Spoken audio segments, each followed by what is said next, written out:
May bagong pa-t-shirt po tayo, bagong uniform po ng Ray House Makeover. I would like to thank Raybiel Hardware po, yung kinukunan namin ng mga materyales. So bali, nagpadala po si Madam dito ng uniform. Ayan, long sleeve po siya, uniform pang trabaho. Picturean natin. Ayan po. So bali, kinuha lang po ni Madam yung aming pinaka-logo. Ayan, tapos yung name. Ayan, ang ganda. Ang ganda po siya. Ito po yung harap. Then, ito po yung likod. I think nasa 20 pieces po ata to. Hindi ko alam kung ilan. So, matutuwa yung team neto kasi meron silang pa-uniform. Kasi may ibang size po na meron kaming sa team na medyo malusog eh. Baka hindi po ito magkasya sa kanila. Pero doon naman po sa ibang kasama namin, saktong-sakto lang po yan. So, ayan kay Madam Annalyn Perman sa Raybiel Hardware. Marami pong salamat. Ayan. So, bali, doon po kami kumukuha ng materyales. Napakadaling kausap. Actually, hindi ko tinitingnan yung mura sa mahal. Kasi sa mga hardware naman po is, merong may mura sa kanilang materyales. Meron din sa kabilang hardware na mura din, parang ganon, pero parang balance lang eh, may mura may mahal. Pero ako kasi mas preferred ko po si Raybiel Hardware kasi nga po pag kailangan ko po ng materyales, isang chat ko lang, pa-deliver agad si Madam kahit wala pa akong bayad, kahit utang, deliver yan agad si Madam. Ayan, thank you po Madam, at saka po sa mga tauhan nyo rin. Hello po, magandang hapon. Ayan. Akala ko yung papansit ni Madam sa hardware is chika lang. Yung pala totoo. Medyo busy rin po kasi sila. Then, ayan nga po. Pinadala na today yung aming papansit. Tsaka mayroon tayong konting buns dito. Tsaka 2 litro na 1.5 po pala na Coke. Ayan. So, thank you Madam. Thank you. Matutuwa po ang team neto. Ayan, thank you. Open natin. Kukuha ka nga ng gunting. Open po natin. So, bali sila Madam po ang kinukunan namin ng mga materyales. So, ayan, natutuwa lang sila kasi nga sa kanila lang po talaga kami kumukuha ng materyales. Wala nang iba. Ang kagandahan po kasi sa hardware po na malapit dito sa may sa may Lumina is pag kailangan mo sila andyan agad. Ayan, wow, ayan no, may papansit. Thank you po, thank you. Hello po, magandang hapon. Update po tayo dito sa unit ni Ma'am. Yung mga debris na nakatambak po dito, unti-unti na rin po namin siyang pinahakot. Ito po sa basurahan po natin ito ilalagay. So, ito na po yung ating gate. Mainit lang. Mainit. Ayan, mainit. So, tinatapos na lang siya. So, ito po yung unit ni Ma'am. Ma'am, pasensya na. Ngayon lang ulit naka-update. Ayan po. So, may mga part po na hindi po muna tinapos. Kasi nga, nilagyan siya ng mga, hinabol siya ng masilya. Ayan. Ito po is na siya eh, naka pintura na rin ng pintura ni Lumina. Pero isang mano pa lang yan, manipis pa. Ayan po. So, ayun na. Ito pong side na to, naka-tiles po to. Medyo madumi lang kasi alikabok. Hindi pa naman kasi talaga kami naglilinis. Tapos, yung kulang po na tiles dito is na-order ko na po via Lala mo. Buti na lang. Buti na nga lang po, meron pang same code. Kasi may iba. Ayan. Gusto rin po kasi ni Ma'am dito is naka-wall tiles. Nung time na hindi pa kami nag-uumpisa, etong part po talaga na to is takaw leaks. Kasi slab po yan ng CR. So, andyan po nagli-leak. So, mas maganda nga po tiles ang ilagay natin dyan instead of pintura. Tapos, yung pintura po natin sa taas, ito, yung gray, first coating pa lang po yan. Ayan. Ito nakaka-excite gawin. Abangan nyo po yung design namin sa Phase 6 Lumina na tawag dito, TV console. Same po yung gusto rin ni ma'am na setup. Magkakatalo lang po sa kulay ng tawag dito, ng fluted panels. Pero ang ganda nyon, promise. Abangan nyo. Ayan. So, yung PVC ceiling po natin dito sa kitchen, hihintayin po muna namin si Kuya Totong dumating. Eto nga hindi naman ito minamadali ni ma'am. So, ayan ang pasensya na kasi si Kuya Toto nga rin po is nawalan din ng mahal sa buhay. So, madali na lang naman po ito sa kanya. Ayan po.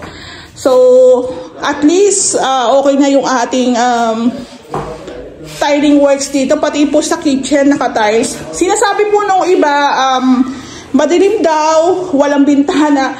Hindi naman po talaga kami pwedeng magbintana dito, gawa ng back extension po to. May katalikuran si ma'am, sarado po to. Kung makikita nyo, madilim.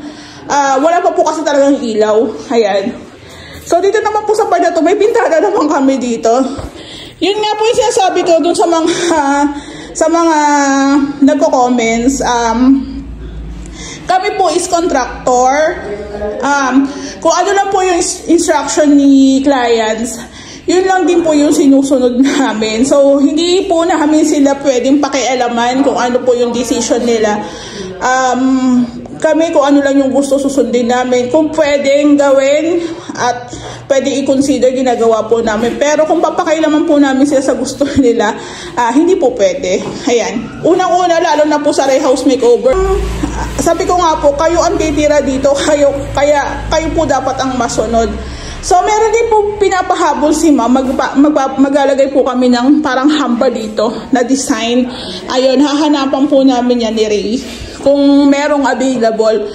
Kasi gusto ni ma'am meron siya dyan na parang touch din ng wood. Ayan. So, akit po tayo dito sa taas. Yung cabinet po namin, hindi pa namin nagagalaw. Siguro after undas na lang po muna. Kasi, marami rin po kasing iniintindi pa. May mga pangyayaring hindi natin naman na gusto. Ayan po. Yung taas, as is, linis, tapos i-retouch, tapos i-install po yung mga accessories. Tapos, si ma'am, white na lang daw po yung kulay ng ating pinto. Tapos, yung cornisa ni ma'am dito is brown. Tapos, yung kanyang baseboard paint is brown. Ayan. So, dito po yata sa may hagdan is white naman. Ayan po. Dito po ata sa kwarto is white din. Ayan. So, lahat po ng gusto ng may-ari, yun po yung sinusunod namin. So, kung gusto nilang walang bintana, wala. Pag gusto nilang may bintana, meron. Parang ganon. So, doon po sa mga nakakapanood po sa aming vlogs, sumusunod lang po kami sa instruction ng kliyente. Ayan po. Maraming salamat. Hello po, magandang hapon. Update po tayo dito sa unit ni ma'am. Ayan. So, nung mga nakaraang araw po kasi, may binibigay na instruction si ma'am. Hindi lang po namin siya, kaya hindi po muna namin to tinuloy. Kasi nga po, kung mapapansin nyo po yung kulay ng bahay is, yung kwarto is white. Gusto kasi ng anak din ni ma'am is ivory. So, si ma'am, gusto rin niya, paglabas ng kwarto, is gray. So, doon mo kasi malalaman kung ano yung mga bagay-bagay tsaka sa hindi bagay. So, eto, napinturahan na po namin siya ng white, yung pinaka-cornisa. Pero sabi ko nga kay ma'am, walang problema kasi si ma'am pa rin naman ang masusunod. So, ito po brown yung ating cornisa. Pero I think mas okay yung suggestion ni ma'am na ang gamitin namin is brown. Tapos yung baseboard dito is brown. Tapos yung pinto niya is stay na lang sa white. Alam mo ma'am, tama ka rin. Kasi po ma'am, tignan nyo to ma'am. Naka-gray tayo dito sa labas. Naka-gray tayo dito. Mas maganda nga po puti siya instead of brown. Actually, ang suggestion po kasi ni ma'am is parang Doco finish na wood stain. Doco finish po na wood stain. Eh, wala po kasi kaming makina. Wala po kaming pang-spray. Pero ito nga po, mas maganda po talaga white na lang yung pinto. Para yung pinakalabas po natin dito is gray, tsaka white lang. Tapos white na lang din yung baseboard. Mas maganda. Mas maganda yun, ma'am. Ayan po. So, sa mga susunod na araw, pag nagawa na po namin yung cabinet, baka po mag-start na rin po kami para sa kitchen cabinet. Ayan po. So, dito po sa may taas, konting linis. Ayan. Ito pong hagdan natin, naka-wall tiles po siya. Bali, na-order ko na po yung kinulang po kasi kami. Kinulang kami. So, sa mga susunod na araw, baka ituloy na rin po ito ni Kuya Joan. Nagpa-add po ako ng 9 pieces. Ayan po. Ito yung ating bathroom. Ayan.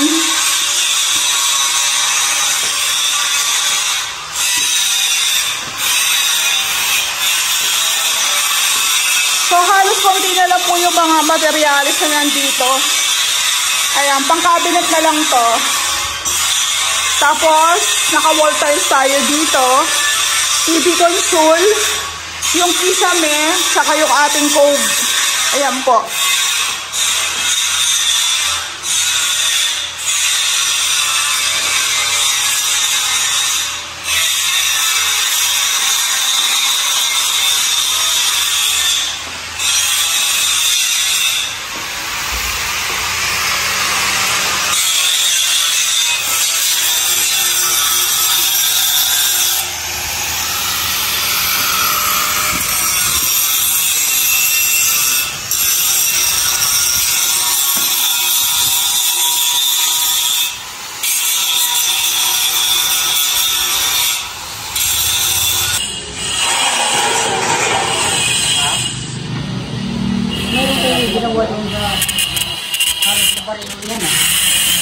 Opo.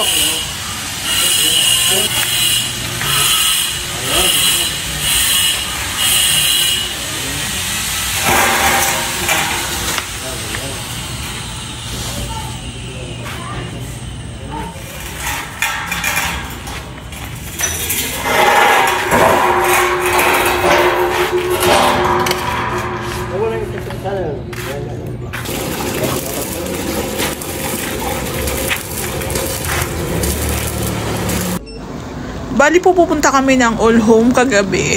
So bali sinabay na rin po namin bilhan si ma'am ng 3 galon ng Sista waterproofing. Tsaka po yung sealer na ilalagay po sa brickstone. Ayan, or deco stone ni ma'am. Ayan po. So bali ginamit na lang po namin yung aming sasakyan para doon na lang po ilagay yung mga materyales. Ayan. So, sinabay-sabay na po namin dun sa 4 na clients namin. Bali, waterproofing po, deco stone, tsaka yung sealer. Yung pampakintab po sa deco stone ni ma'am. Ayan, bumili rin po kami. Isang bilihan na lang po sabay-sabay na. Ito pong deco stone, doon naman po to sa project ko sa Phase 5. Para rin to sa front extension ni sir. Ayan po. Medyo mabigat lang pero caring-carry naman. Ayan po. So mas maganda po palang mamili pag gabi kasi medyo mahangin-hangin tsaka wala nang init. Ayan po. So pati po yung window shield na ilalagay po dun sa poste, yung moldura po. Ayan. Tapos ayan na po yung mga Sista waterproofing tsaka yung sealer po. Ayan. Sinabay na namin yung kay ma'am para malagyan na rin po namin ng waterproofing yung slab para once na kisame kami, okay na po yung kanyang pinaka-slab. Ayan po. Thank you po sa inyo. Hello po, magandang hapon. Update po tayo. Kagahapon hindi ako maganong maka-update din kasi nga, yun nga, konti lang din naman yung mga pagbabago. So, ayan. Etong gate po natin, ayan no, nailagay na po yung design. So, isa rin po to sa request ni ma'am. Nalagyan din po siya ng design. Actually, parang same siya doon sa project namin sa Phase 5. Halos same. Nagkaiba lang dito sa hati. Kasi yung sa Phase 5, yung isang poste nila is malapit dito. Ito equal siya eh. Ayan. Magka-same sila ng lapad. Ayan. So, bet din ni ma'am yung pinaka-design. Tapos, ito nga po, sabi ko, actually, meron ng instruction si ma'am, pero katagalan kasi, mas napipigure out mo, or mas naiisip mo kung anong mas babagay. Since ito is meron na siyang epoxy primer, nilalagyan namin ng epoxy primer gawa ng para hindi rin siya kalawangin. Then, mas kapit na kapit din talaga yung pintura natin na pangbakal. Tapos, pinag-iisipan na, siguro, pag nakita to ni ma'am, na halos nakabit na rin yung gate, baka doon kami ni ma'am mag-final kung ano yung pinaka-pintura. Pero pinag-usapan namin kasi gold tapos white. Let's see kung ano yung magiging final namin. Madali na lang naman yun kung halimbawa maikabit na yung ating gate. Picturean lang po natin. Medyo mainit nga lang po gawa ng hindi na po kasi pwede ditong mag-welding kasi nga yung baga ng welding baka magasgasan yung ating tiles. Ayan. So, ito po is gagamit po tayo ng cylindrical hinges. Ayan. So, makapag-update pa rin ako kahit paano. Yung ibang ilaw ni ma'am, na-order ko na, pero hindi muna namin talaga pinapa-install gawa ng ayan no, puro alikabok nga po yan no, may mga alikabok. So, meron akong ibang kasama sa team na uuwi na po ng probinsya. So, kasi nga po mag-uunda. So, okay lang din naman yun. So, ito nga po, yung tiles natin dito sa ilalim ng hagdan, tsaka baba ng hagdan, okay na. Ayan. So, mas maganda siyang tingnan. Ayan po. Ako na-excite ako pag naumpisa na rin namin yung console dito. So, medyo nagkakaroon lang ng konting delay, pero step by step na natin yan. Konti-konti nang nabuo. Actually, sabi nga ni ma'am, buo na yung unit niya. Konti na lang eh. So, eto medyo, ayan no, bagong-bago pa yung ating tiles dito. Ang ganda. Ang ganda. Tapos, nakikabit na rin yung ating ibabuksan. Ayan. Naikabit na rin po yung ating aluminum door. Ayan. So, nakaka-excite din yung bathroom ni ma'am. Actually, hindi pa natin siya ma-appreciate talaga kasi nga wala pa siyang ilaw. Ayan. Yung eto, wala pa siyang mga fittings. Sabi po. Wala pa siyang mga angle bulb, hindi pa nakakonect. So, ipanguhuli na lang natin yon. Ito po kasi is tatapusin natin yung pagkikisame bago natin i-install yung mga accessories. Kasi baka pag naglagay kami ng kisame tapos andyan yung mga accessories, possible po magasgasan, matamaan, mabangga, masisira. So, ang galing, ang ganda. O, diba? Ayan po. So, bago-bago pa lang po yan. Wala pang tile grout. So, dito po sa taas, hindi po muna nakagawa yung aking pintor kasi nga po, uwi muna siya ng probinsya. Ayan. Ito naman po, alam ko na yung instruction ni ma'am dito. So, let's see.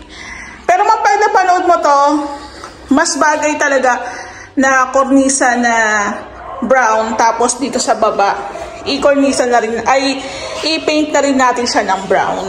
Tapos, dito po sa room ng anak nyo, pwede na rin po tayo ditong mag-white na lang. Mag-white na lang siya na baseboard. Para mapartneran po natin yung kornisa na white doon. Pagdating naman po dito sa labas, mas okay naman po na white na lang din ang baseboard natin. Kasi nga, white din yung ating kornisa. Ang galing, di ba? White kornisa, white na baseboard. White na kornisa, white na baseboard. Dito, brown na kornisa, brown na baseboard. Diba? So, ayan. Mas na-figure out mo na kung anong mas babagay. Ayan po. So, ma'am, pasensya na po Tapos, ito pong handrail ni ma'am, meron na po siyang epoxy primer gray. Pero ito po, ipanguhuli na natin yung tipong wala na kaming ipipintura dito sa may taas. Kasi naalikabukan na katulad sa P6. So, according kay ma'am, parang ang pinaka-frame namin is gold. Andun na sa bahay, na-order ko na yung gold.